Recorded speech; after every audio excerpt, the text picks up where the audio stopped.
So we're getting a sense from the audience in terms of their approach to fixed income for 2025.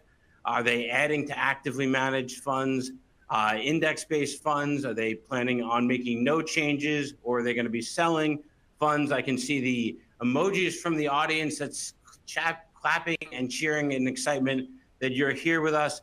So this is exciting to me as we're talking about active fixed income. That more than half the audience is looking to active fixed income. So Robert, let me, instead of getting your reaction to this, let me get your reaction to what's going on in fixed income. Are you bullish right now? I am very bullish, but I think that the idea that people are focused on actively managed funds is the perfect place to be. I'm bullish, but we have to think about the environment we're in. We have a period of relatively high rate volatility. I think that our outlook for 2025 would be that inflation is coming down to the target 2%. That the Federal Reserve looks for, but that is static analysis that doesn't consider a new Trump administration and what that may entail. And spreads are tight across all of fixed income as well in the credit space, and so we have to consider what we need to do in that environment. I just quickly point out that 2025 is going to look different than the first Trump administration. 2017 was a period of extremely low volatility, and the decisions were pretty easy then. I think now we're in an environment where we have to be a little more careful. And you have up on the screen here sectors of the U.S. credit market in both corporate and securitized. And I'll make a couple observations here. That in a tight credit spread environment, you have to think about how you're going to allocate. And one of the most dangerous things in investing is to get stuck in one particular trade and you keep investing even though the opportunities aren't so great. So let's take high yield. I'm going to pick on that for a minute because spreads are very tight. If you were looking to invest in credit and you only invested in high yield corporates, you'd be stuck buying whatever the high yield market gives you.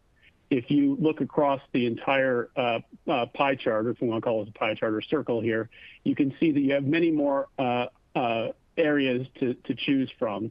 And I'll make a couple observations. So, where active management fits in is, I'll give you some credit examples. I think it helps to illustrate. So American Airlines is doing a bank loan issuance actually this week. They have both high yield and bank loan securities that are secured by the assets of American Airlines, secured by exactly the same assets to be specific, yet they yield different amounts. So at the moment, bank loan spreads are higher. And so for the exact same credit risk, you can get 100 basis points more by investing in the bank loan versus high yield. Now, of course, there are differences in terms of floating versus fixed and callable versus not. But just to simplify, you can get that spread pickup just there. We can talk about the big part of the credit market, investment-grade credit. Investment-grade corporates are very tight right now. And again, credit selection is important. So again, to talk about a couple different credits, you can buy the index, but I think it's better to have a view on, let's say, Boeing versus AT&T, two BBB credits. How do you want to play your credit market? Do you want to invest in both of them, or neither, or one versus the other? I think that's important. If we jump to CMBS, for example, CMBS, which I believe should be on this pie chart, although I'm having trouble seeing it, that's commercial mortgage-backed securities. The CMBS space is under stress, we know, because of the office space environment coming out of the pandemic.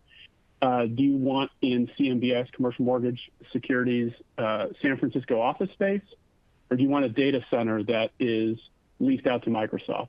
Two very different credit profiles. And so while I'm bullish on credit, I think we have to be cognizant of this. I think I'll make a couple other comments about credit that people don't talk about, which is that we're in an unusual period of time where credit spreads are tight.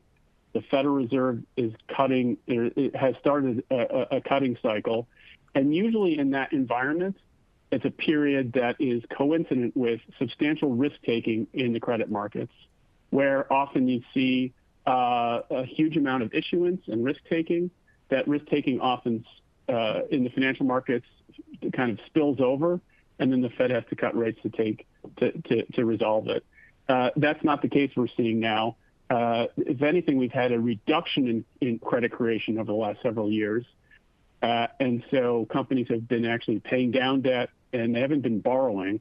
And so while we're in a period of, like I said, of the tight credit spread environment, we do have this lack of excess risk-taking, which I think creates an interesting opportunity for credit investors. Well, I think I'm sorry that was a bit short, but we're doing bite-sized content. Folks should certainly go to the DoubleLine website, learn about DMX. This is a relatively new ETF that just came to market, I think in the last week or so. So Robert, thanks a lot for the time with me.